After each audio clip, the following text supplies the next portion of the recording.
Hello and welcome into this edition of the Golf Show Podcast with Rex and Lav. It is time once again, folks, for another Rex's Notebook. And Rex, you're in the Bahamas. You did not bring your Sports Emmy, although look at that thing. It is beautiful. Oh, we did not actually. I didn't even see that there.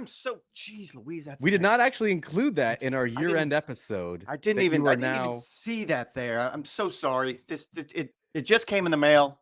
I don't know where to put it. I'll leave it right here if that's all right. I'm sorry. I don't have anywhere else to put it. I got a good spot. Oh, that's good. Yeah, Right no, above there. I'll probably leave mine right here just for now, just to make sure you can see it. Oh man, that is embarrassing. It's so heavy. It really is. When we were going through our 2025 highlights, I'm not sure how we did not sneak in another reference to the Sports Emmy that you and roughly 300 others won as part of the NBC golf team. Should have been 301. Little Russ. So sorry. That's right. Little Russ, if you're listening, we do apologize. But Rex, you did not bring your Sports Emmy, but apparently it arrived when you were gone. You were in the Bahamas for the Hero World Challenge. And folks, if you have not been to the website recently, first of all, we are back. We are back on golfchannel.com. But I would go right now, right this instant, pause this podcast. Run, don't walk. And pull it up. Because right now, Rex has a very interesting piece entitled, with some player input and stated goals, what a future PGA Tour schedule could look like. And Rex, you were pounding the pavement. You were pounding the sand in Albany, working your sources, the limited field that they had there, 20 players, but they are among the best players on the PGA Tour with very important and loud voices for what the future of the PGA Tour could look like. Sort of what was the impetus for this piece, sort of coming on the heels of what Tiger Woods referenced in his press conference at the Hero World Challenge, and certainly what Brian Roebuck, the new CEO of the PGA Tour, had signaled at the Tour Championship as well.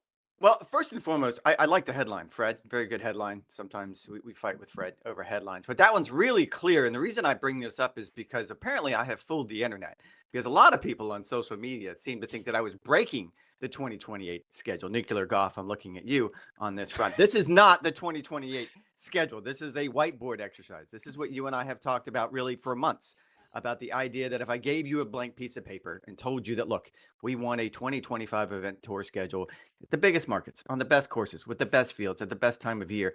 This is kind of what the Future Competitions Committee is working on right now, with Tiger Woods leading the way. This is what he talked about last week in the Bahamas, about thousands and thousands of different iterations of what this schedule could possibly look like. So I tried to sit down. I talked with a lot of players. It's not surprising. Some players were locked and loaded. The second I went up to Billy Horschel, I know you're not going to be surprised by this, but he had ideas. He had some thoughts, and he started off the top. I love Billy Ho. I had to listen to the tape a couple times, because he starts with, I give him the question, the premise, and he doesn't even acknowledge it. He goes, okay, I'm going to give you tournaments, then I'm going to give you venues. And he just started rattling things off. I was like, oh, got to move pretty fast. I was taken by the idea. Tiger Woods was pretty clear about this. 2027 is the target date for the PGA Tour. I think that was a little aggressive, so I went to 2028 instead, just trying to fit things into the schedule. It is interesting. If you start the week after the Super Bowl with whatever event we want, and we can get into the actual logistics of this, of what it could possibly look like. If you start the week after the Super Bowl and end essentially when the Tour Championship ends right now, which is the Sunday before Labor Day, that is a 25-week window if you count off weeks after big events. And you and I have talked about this before. I think most players, media partners, media types like the idea of taking the week after a major championship off. Let everything sort of air out. I don't have a problem with that at all. So if you do that, if you follow that framework, and again, this sort of starts with the major championships. Those dates are already set. The venues are already set. If you take a week off after every major and the Players' Championship, and you start working your way forward. And I think a lot of people can, there's a bunch of different ideas. I think the idea was start at Phoenix, probably not the best golf course, clearly, on the West Coast or on the PGA Tour. But what they've created in Phoenix is really cool. So I think that's a good starting point. But the idea that I broke the 2028 schedule, please, social media, please, internet, I did not break any schedule. This is just an exercise. Yeah, we're going to get into the various chunks and stretches of the season, because I think it's a fun exercise to go through and include. This is not just, us sitting down and whiteboarding. This is some informed speculation about what it could and should look like. One thing I did want to go back to, Tiger Woods was pretty clear that he wants this to happen in 2027.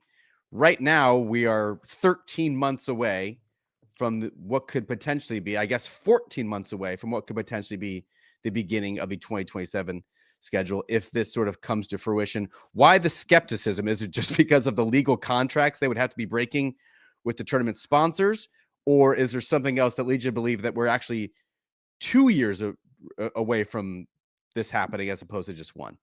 Well, I think you touched on it. It's just not the legal contracts. There's contracts with tournaments. There's contracts with sponsors. There's contracts with golf courses. There's contract with media partners. There are contracts across the board that you don't have a blank piece of paper now. That's how we started this discussion months and months ago when we started talking about the idea that if you could come up with something from scratch, it would be pretty cool. But as one member of the policy board told me, if I think it was last year, that we don't have a blank piece of paper, and they still don't, at least until like, look, if you were going to do this completely cleanly, you would wait until all of these contracts came due, and that would roughly be 2029, 2030. That's all the sponsors, that's the media partners, that's the golf courses, that's everyone involved. I'm not saying that Tiger Woods and the PGA Tour can't pull this off. It's just going to be difficult. So just for the idea of doing an exercise, it was easier in my mind to start in 2028 because then you almost have a fresh set of eyes to go at it. Yeah, and keep in mind when we do go through these scheduled chunks, and if you're watching along on YouTube, you will be able to see these stretches of a tournament schedule. 2028 is a little bit wonky because that is the next Summer Olympics. If you were following the news this week, the RNA has already announced a date change for the 2028 Open at a venue that is still to be determined, but that tournament is not going to be played until early August. That's about, what, 2.5 weeks later than it typically is. But do keep that in mind when we're looking at 2028. So it's not going to be a perfect facsimile for what we're going to see moving forward. All right, Rex, let's get into this first stretch of the schedule. Again, it seems pretty clear that the PGA Tour wants to avoid the NFL playoffs altogether.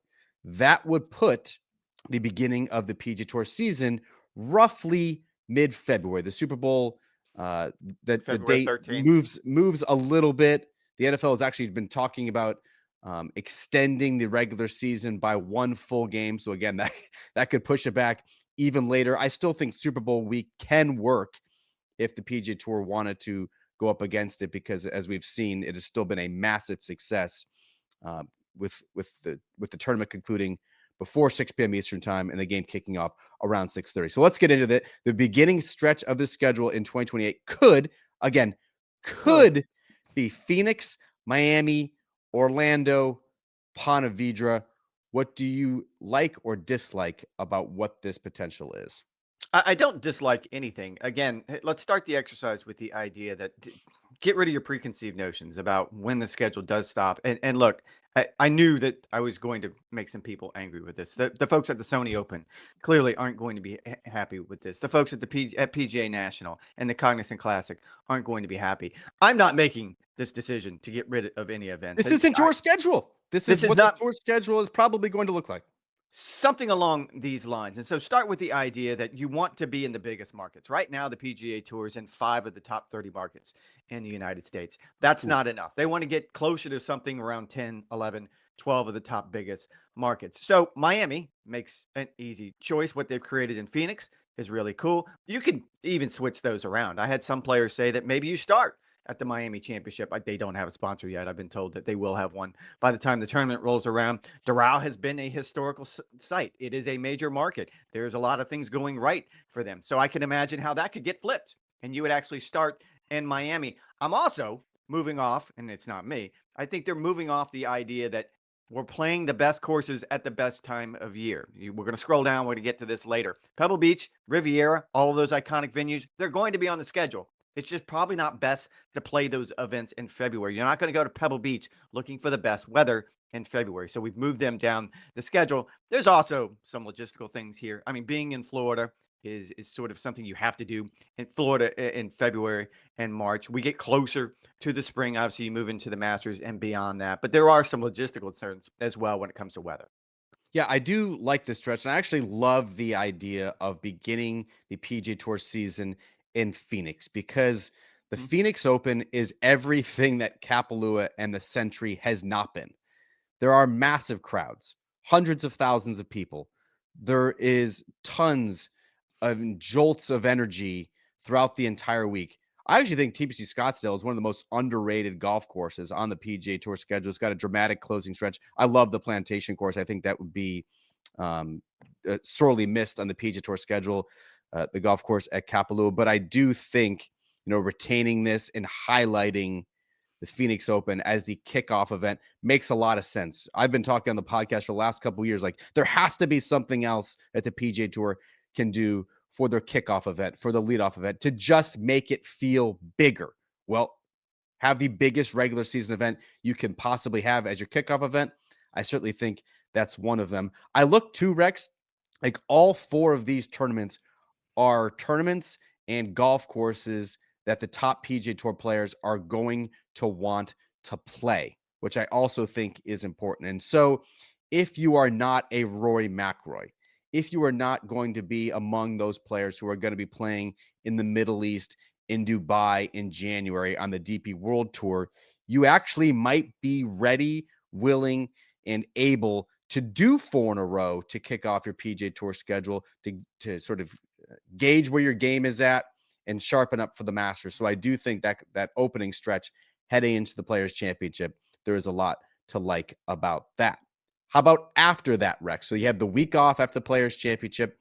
Then you go Austin, which was the longtime host for the WGC Match Play Tournament. Then Houston, which is traditionally served as sort of the lead-in event to the year's first major. Then, of course, the Masters. Yeah, I think Austin is interesting. And as we go through this, you're going to see I've added some ideas. And Denver came up, Austin came up. These are markets that the tour wants to be involved in. The tour is actually returning to Austin as a part of the fall schedule next year. It's a big venue. It's important. It's a big market. And I think that that's an obvious choice because, again, if you look at this logistically, we're talking about late March, which the weather gets a little bit better. But again, you need to stay somewhere south of the Mason-Dixon line. And certainly Austin, Houston, it's always been a good run up to the Masters. And then I'm going to lean into this idea as well. Players, media partners, media types, we all want the week after a major championship or the Players Championship off. So it creates a good flow from there. I got destroyed on golf today, not just for 1 week, not just for 2 weeks, for 3 weeks for my take earlier this year, in which I suggested a week off following a major championship to let it breathe and to not have what is oftentimes a signature event in the PGA Tour following a major championship and getting overshadowed. Why now all of a sudden are they following my idea? I'm not quite sure it's your idea. I think this goes to the idea that Eamon Lynch correctly pointed out that the only reason you want the week after a major championship off is because you don't like to work the week after a major championship. This No, has I more, actually I love working the week after major championship, but there's so much to talk about. I do too, and I think I was reluctant to buy into it because I love the historical flow of leaving Augusta and going to Hilton Head. There's nothing more enjoyable in my life professionally than getting in that car and driving away from Augusta to Hilton Head. That's nothing against Augusta. It's just a very intense 9 or 10 days now. So you look forward to what is a relaxed week at a signature event. However, I can see the appeal of it if we are doing this correctly. If we're starting with the blank piece of paper, it just makes sense. You're not going to have an event the week afterwards because, as you pointed out, the only thing we want to talk about the week after a major championship is the major championship. We don't spend a lot of time talking about the heritage. So this creates a little bit of separation. It gives players a chance to go home and unwind after an intense week, and it has gives the public a chance to look forward to golf again after that week. Yeah, absolutely. I have sort of soured on the idea of doing these traditional swings like we have on the PGA Tour, where the West Coast swing, the Florida swing, the Texas swing. I do think these two tournaments, though, heading into the Masters do make sense. I'm with you. I used to cover the match play every year. Absolutely loved it. Electric atmosphere, sort of golf starved fans. They are going, as you mentioned, to Barton Creek in fall 2026. So that'll be part of the rotation. Again, haven't covered Houston in a while. I'm not sure if you have either, Rex. I don't remember that being particularly well attended, but I don't want to speculate there. I need to dig into the financials a little bit more. I do understand that's a big market. It's a big They're also market. The golf course, Memorial Park, it is an important part of the tour schedule because when you want to go to these big markets, and again, we'll have this conversation later. For New York, for example, it's easy to say the PGA Tour needs to have an event in New York City. It's harder in practical application to find a venue in New York City that's actually in New York City. Even Bethpage was what? I think Rich Lerner said it's 40 miles. 30 miles, something like that from Manhattan. So Houston is an important one on a number of fronts, not the least of which it gives players a good tune-up for the Masters. Yeah, and Memorial Park, keep in mind, is the upcoming future venue for the Chevron Championship as well, a major championship on the LPGA, which was sort of the tie-in there. I had mentioned it, I believe it was after the Tour Championship.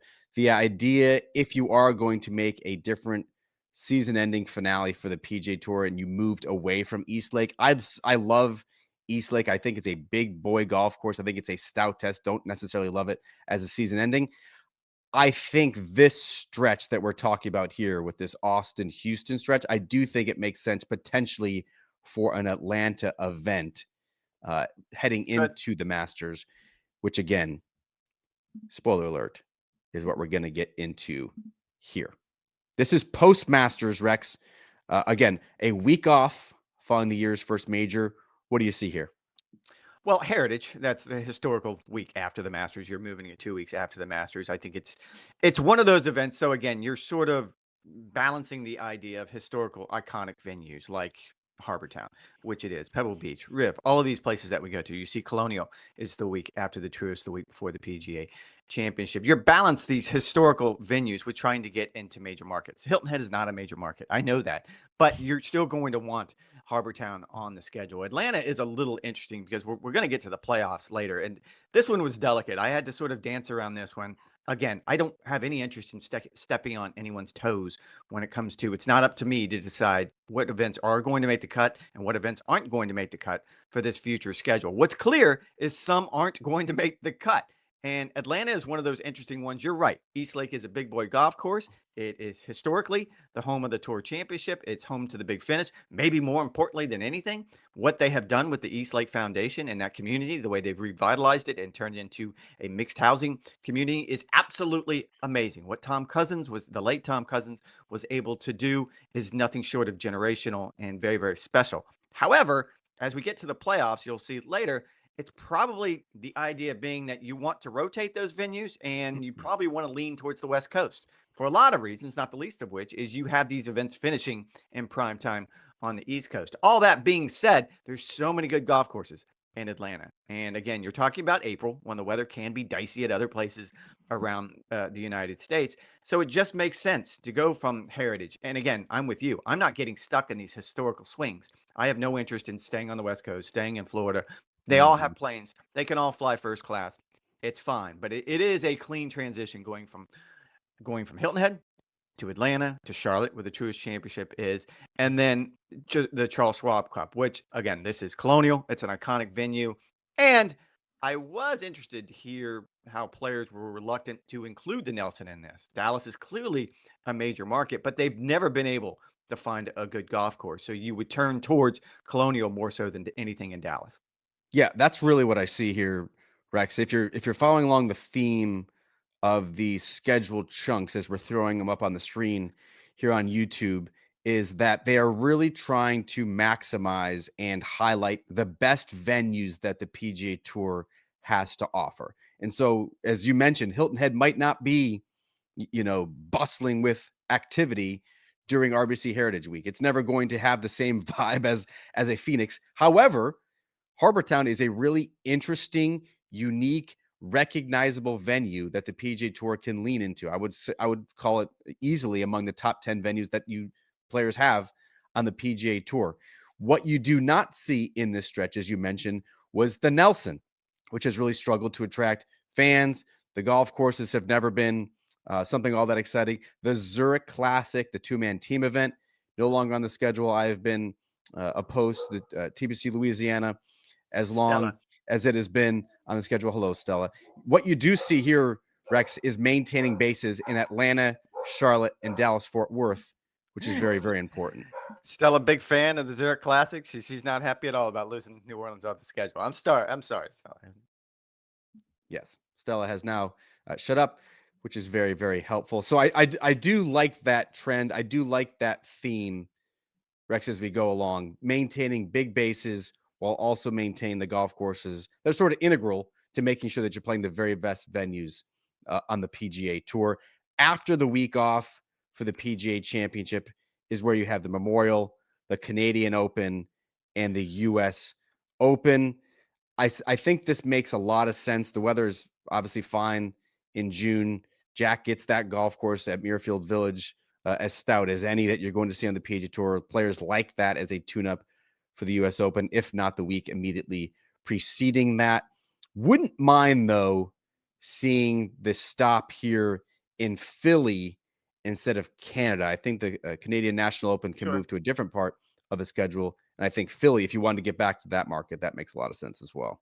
Absolutely. And like there, as I pointed out, there's some markets that kept coming up as I was talking with players. Austin being one, Denver was the other, Philly was one. You want to get back to Chicago, you want to get back to Boston, you want to get back to New York. And Memorial and the Canadian Open could certainly flip. There's nothing written in stone here. You just look at traditionally where we have been. Jack's Place is normally that first week of June. It makes a good fit. And the idea that Rory touches on this. Like national opens matter to a lot of different players. Rory isn't the first person to voice that, but certainly you don't want to lose that from the schedule leading off to the US Open. I think I put those two where they were on the schedule just from a logistical point of view. I don't know that players would want to go straight from Memorial, which is a stout test, to US Open, which is also a stout test. So the Canadian Open is almost a built-in buffer between those two in my mind. Yeah, I see that. If you remember back to May, players were raving not just about Philly Cricket Club as a venue, which I Yeah. think is an outstanding golf course, but just making sure that you are in that market. And so that makes sense there. And as we shift over to the latter half of the regular season, maybe you slot the Canadian Open in at some point here post US Open, as you have it here, Rex, following the week off after the US Open. It's the Travelers, a Denver area event. And then I would call the John Deere Classic. It's hard to imagine in this new for-profit economy and for-profit world, they're going to be going to Silvis, Illinois. As you mentioned correctly in the story, I think that like a Chicago area, Midwest area location makes a lot of sense here. It does, and it's important to point out that week off after the John Deere Classics, that's actually the Olympics. And so the agreement here, that's the men's competition of the Olympics. And the agreement with the Olympic Committee and the PGA Tour, as well as the other tours, DP World Tour and all of the other tours, is you would not have an event that week, which allows all the players who are qualified for the Olympics to And they attend also have that that. mixed team event, which is going to be 2 or 3 days after the Yeah. men's competition to keep in mind as well. Yeah, so I think that's where you factor in 2028, as you pointed out, is going to be a little bit of a weird year. So that could change. But to your point, not only would you consider, and this came up during a lot of conversations, the John Deere Classic has been a huge part of the PGA Tour for decades now. They're a great sponsor, it's a great community. But you're right.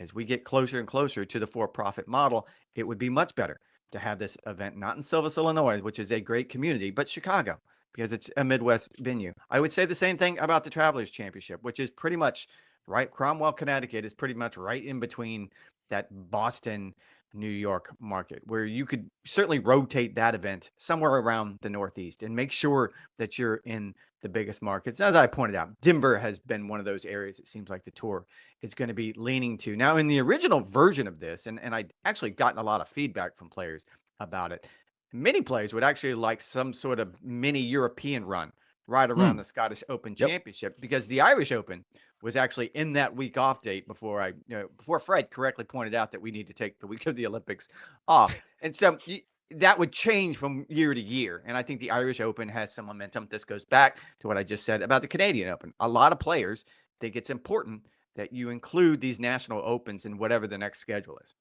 Yeah, I think that makes a lot of sense. I struggle to sort of find a workaround for that, and I also wonder about how receptive players are going to be to that. And so when I'm looking at this schedule, again, it's on the screen here if you're following along on YouTube, pre-Open Championship. To me, this is the most meh stretch that we have put out so far. I Right do now, think but again, yes. if we're moving these Yep. venues, that Yeah. changes.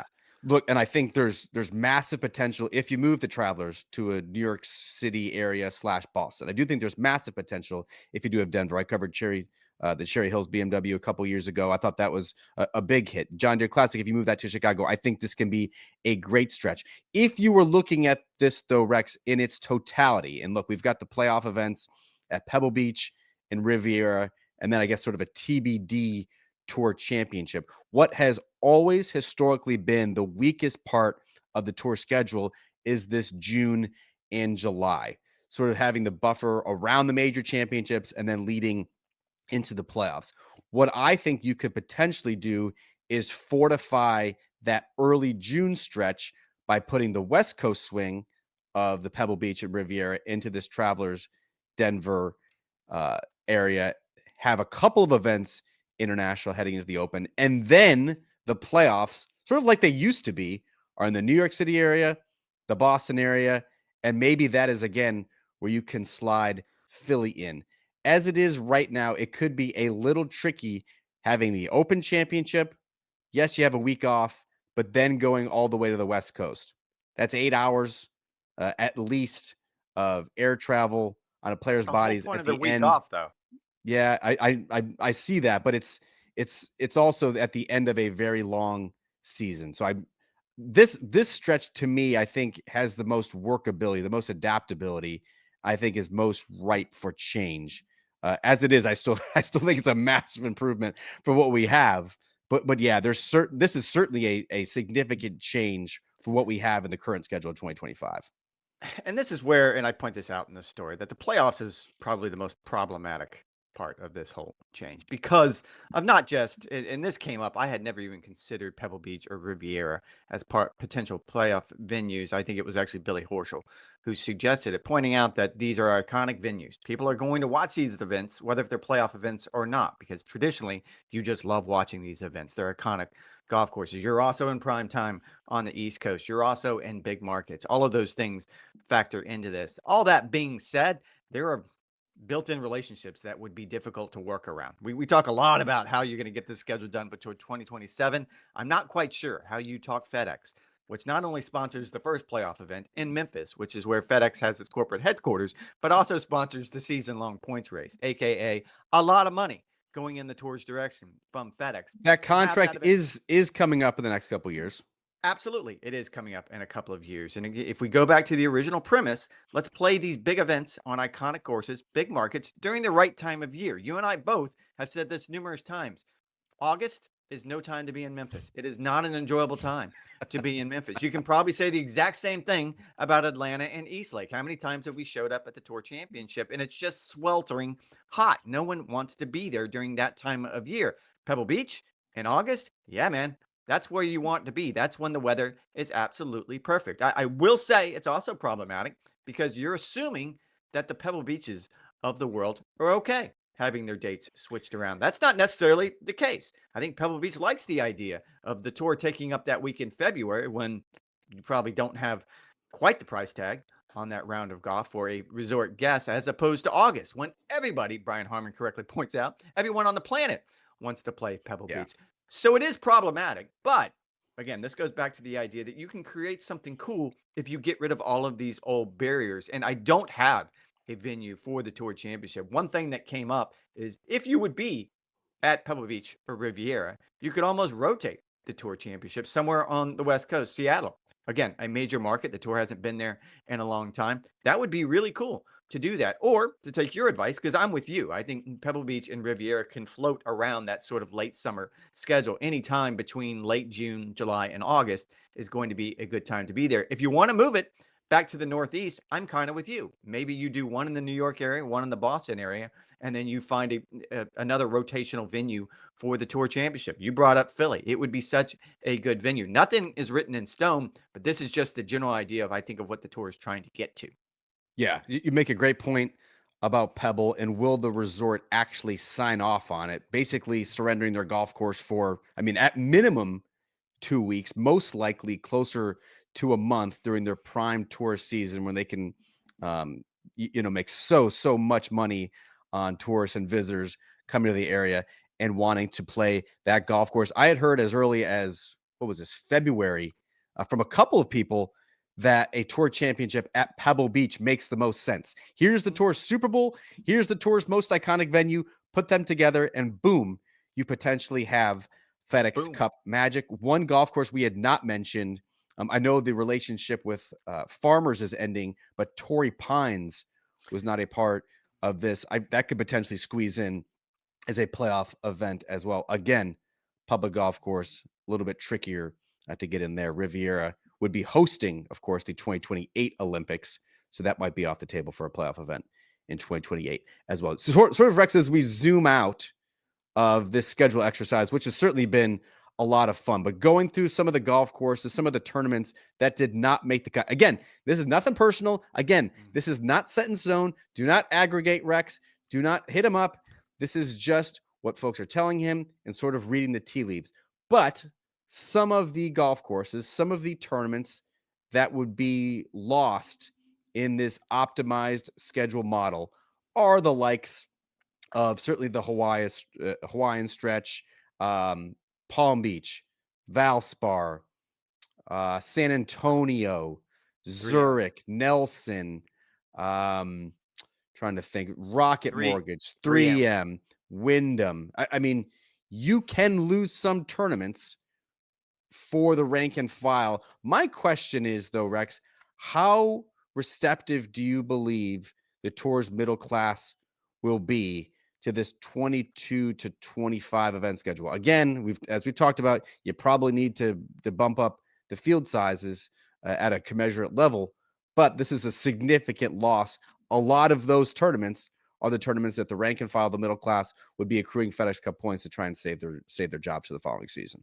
Yeah, to put a bow on it, one of the tournaments that stood out to me was the Wyndham Championship because it's turned into a de facto playoff event. And what they have done is sort of in that North Carolina area is really special. They've turned what used to be a small town event, and it wasn't that long ago when it was run as a small town event, into something that's really special. There absolutely still could be a place on the schedule for an event like that. And again, Mark Brazel does a really good job at that event. But when you just look at it logistically, and again, this is kind of how you started the exercise. Next year on the PGA Tour, there's 38 events, regular season and playoffs. That's not counting whatever's going to happen in the fall. If the idea is to get to something closer than 25, I'm not good at math, but you can figure out there's going to be some attrition there. Some events are going to go away. Now, the idea right now is those events probably would go away and become something else, another tour, another tier that would create another platform. Corn Ferry Tour Plus, essentially. Yeah, the one thing I don't know that. The one thing I was told that seems to be at least coming out of that meeting last week in the Bahamas that was run by Brian Rolapp and Tiger Woods was whatever that would be. Let's call it PGA Tour B. It would not be called PGA Tour B. The idea is whatever the PGA Tour is, there is going to be a harsh delineation. It was explained to me the Premier League is at the top of the pyramid when it comes to football in Europe, in the UK. Whatever's next is something entirely different. And you could see that being turned into a secondary tour, a place where you can make a living and you can work on your game and you can mature as a younger player or as an older player who maybe had an off year and work your way back up. No one wants to see these events go away. That's one thing. The other thing that you pointed out at the end of the story, I think it was important because part of this exercise was difficult because some players didn't want to play ball. They didn't want to think about what this might look like because they know it's going to have a negative impact. Brian Harmon, who was on the player advisory committee, pointed out that this is going to cause some problems. People are going to lose in this situation, and it is going to be tough growing pains when it comes to a lot of different players. Tom Hoagie is an interesting guy because right now he is in the big events, but he pointed out, I'm a guy that likes to play a lot. He goes, I like to play 30 events a year. I like the idea of if I want to play 4 weeks in a row, I can. If I want to take 4 weeks off, I can. I can do that. That's going to be lost in all of this because the idea is if the tour creates this special 20 or 25 event schedule, that it's, if not 100% participation, it's going to be very close to that. So not every player is on board. Please, I would encourage you to go read the story. Not everyone likes the idea that playing opportunities have already been dramatically slashed going into next year. We went from 125 fully exempt to 100, and that number would clearly have to be reduced if we end up at something closer to this. It's going to be a harsh reality for a lot of players, and whether or not this is the right way forward, I think it's still a debate. But Brian Rolapp and Tiger Woods certainly have a good degree of support right now as they move closer to this. Yeah, I don't think you're ever going to have unanimous support for something that is so drastic in nature and so against what we have seen for the past several decades on the PGA Tour. There's certain rhythm, the certain cadence, the orders, the swings, the opportunities, all of that is under the microscope. All of that could be due for a significant overhaul, potentially as soon as 2027, as you pointed out in the story, most likely, probably in 2028. That was a fun exercise. We've been talking about all year. I'm glad we could actually do it. Let us know in the YouTube comment section what you guys think of it and what could potentially be on the horizon for the PGA Tour. Speaking of live, though, Rex, another interesting tidbit from our friend of the program, Josh Carpenter of Sports Business Journal, who reported, citing at least 4 anonymous sources, that Brooks Koepka might not play in the upcoming live season despite being under contract. Now, live CEO Scott O'Neill said only when asked about this that Brooks is, quote, signed for 2026. A lot of moving pieces here, a lot of, or I would certainly say a lack of clarity on the situation, not just what his contract entails with live, not just what the potential fines he would face for not playing. Still unclear is the disciplinary action that he could potentially receive from the PGA Tour if and when he chose to come back. What's your read on this? That was actually part of the rumor mill last week in the Bahamas. There was a lot of talk about that. And let's just go back 2.5 seasons. I think Brooks was the first player that sort of cracked the door open, at least behind closed doors, that maybe he would want to come back to the PGA Tour. It really is. He's probably the one that got everyone thinking about, okay, what would the pathway look like? We spent a lot of time talking about how these players have turned their back on the PGA Tour, and good riddance, and they can go about their business, and we'll just continue on these separate tracks together. I do think there is a precedent set that Hudson Swafford has been told by the PGA Tour what his penance would be if he ever wants to come back to the PGA Tour. And it is built in because it's from the date of your last start on Live Golf, an unauthorized event, according to the language of the PGA Tour. And it's roughly 2 years. I mean, based on whatever kind of negotiations you have. Brooks would be a little bit different because as I've had conversations with people at the PGA Tour, certain players are going to be dealt with differently when it comes to this. If you resigned your tour membership before you joined Live Golf, which some did, Dustin Johnson did, for example, if you did not participate in the lawsuit, if you go back to that first year, there was a lawsuit that was very bitter and very ugly. And if you pretty much kept your mouth shut and didn't turn this into an us against them situation, that whatever penalty there would be, it would be dramatically less than players who maybe did do those things. So you don't know which category Brooks would fall in right now, but he also has, let's say he does not fulfill that contract in 2026. And you're right. I mean, there clearly would have to be some sort of negotiation between he and Live Golf and the Public Investment Fund of Saudi Arabia. He could, though, immediately start playing the European Tour. And if we remember, that's how he started his career, playing on the Challenge Tour, earned his status on the European Tour, and eventually made his way over to the PGA Tour. I think he would be completely comfortable doing that. That, to me, is the more fascinating pathway back because that makes more sense to me than Brooks Koepka just sitting out for a year or a year and a half waiting for his turn again. Yeah, I mean, he would have to stay competitively sharp. And if you're thinking, well, could Brooks Koepka at this stage of his career really go play a DP World Tour schedule around the major championships to make sure that he's fresh for that? Yeah, I think he could, because you look at the live schedule, they don't have a single domestic event prior to the Masters. And so he is already playing an international schedule. Maybe he adds a couple more stops in there to make sure that he's sharper for the major championships than he would have been otherwise, or that at least he has been over the past couple of years. But I don't think that is necessarily inconceivable. When I first saw the report from, again, our friend Josh Carpenter of Sports Business Journal, my initial impression, Rex, was that this is just a negotiating tactic. That Brooks Koepka is signed through the end of 2026.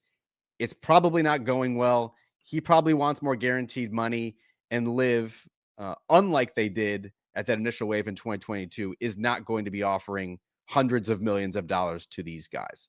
That seems to be their MO, at least if you read the comments from new CEO Scott O'Neill. That was my initial impression. And then I started to think about it more from the PGA Tour perspective and what this could potentially mean. And if Brooks Koepka does land back on the PGA Tour, whether it's in 2026, 2027, and beyond. Don't you think, Rex, that the impact would actually be more symbolic in nature than actually being, practically and competitively relevant? I mean, here's a player in Brooks Koepka who hasn't really been much of a factor since the 2023 PGA win. He's getting older, started a family, lives in South Florida, but it would signal to golf fans, hey, here's a guy who, outside of Phil Mickelson, was the most successful major champion that Live Golf signed. He gave it a few years and then put up his hands and said, hey, this isn't for me and I want to come home. To me, that would be a symbolic move. And I wonder how strongly Brian Rolap would look at that and either, I don't know, waive disciplinary action to welcome him quicker, or do you let it just play out the string and say, we don't need you, we don't want you, you made your bed? I don't think he can waive disciplinary action. And I've addressed this before because you've been really quick to point out that, well, yeah, of course, if Bryson wants to go back, you're just going to waive it all. I'm not a lawyer. I don't want to try to play one on this podcast. But again, they have already kind of set the standard and they put it in writing to Hudson Swafford that, look, this is the penance that you have to serve if you want to come back. I'm not quite sure legally how that would work out if you start waiving it for other players. That, to me, isn't going to hold up, at least in a court of law. That makes no sense to me.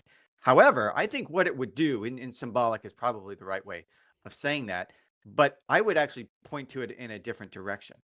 If Brooks was given a pathway back, and again, I think he would be perfectly fine playing a full season on the European Tour. He's done it before in his career, and he would probably enjoy it based on what he's been doing the last couple of years. I think what that would signal to the other players on Live is more telling, because it would show them that, no, you're not consigned to this lot in life just because you took the big pot of money, that you can come back and this is the way you could do it. That, to me, would be the bigger message that would be sent, because also, let's keep in mind, Bryson DeChambeau's contract is coming up as well. And you're right, Brooks may be doing this as a negotiating ploy. I don't think anybody is really concerned about that right now, because my guess is Scott O'Neill is busy enough trying to figure out how he's going to re-sign Bryson. Because if Live Golf doesn't re-sign that one, then yes, you're pulling the plug. The party's over. Yeah, Brooks and Bryson, to me, are two different animals on Live, where Bryson has really dove headfirst into the team aspect with the franchising, really marketing not just himself but also his team. Brooks has sort of been hesitant, although he is, invested in Smash GC. He's the only one of the captains who does not wear any of the team gear. He's still sporting the Nike stuff, as he has done since he first started with Live in 2022. It is an interesting discussion with waiving the disciplinary action, because I'm with you. That just opens a whole Pandora's box of potential legal issues. That's what's happening. Remember, on the DP World Tour right now with John Rahm and Terrell Hatton, their arbitration hearing set for, I think, sometime I saw in the spring potentially. All of a sudden, those guys get to play DP World Tour events, but the Lee Westwoods, the Ian Poulters didn't. Ugh, what a complete legal mess. The counter to that, though, Rex, would be that this would be a really easy win for Brian Rolap. Come on in, Brooks. Come on. Let's try and ding our competitor for the top players in the world just a little bit on the global stage. Again, I'm not sure the PGA Tour players are necessarily invested in killing off their competitor. They're profiting like never before on the PGA Tour. It's not like they're like, yeah, we got to kill Liv. That was sort of the narrative in 2022. I'm not sure that necessarily persists in 2025. It seems like players on both sides are doing quite well financially and may not be incentivized to do so. But it's certainly an interesting storyline to watch as we head into 2026. The first Live event, Rex, early February in Saudi Arabia. The status of Brooks Koepka will be something to monitor in the first month of 2026. Before we get out of here, you were at the Hero World Challenge.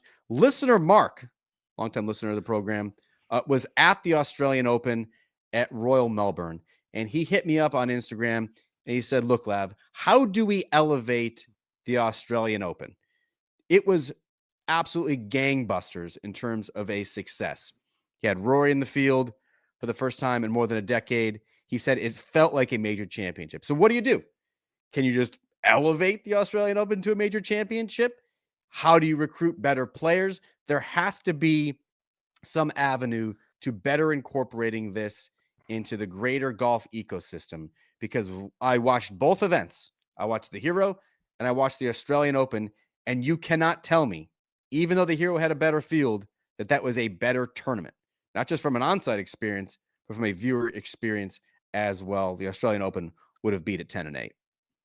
No, I watched the Australian Open because I absolutely love that golf course. It's just an amazing place to play golf. I've covered a couple of events there, President's Cup, Australian Opens.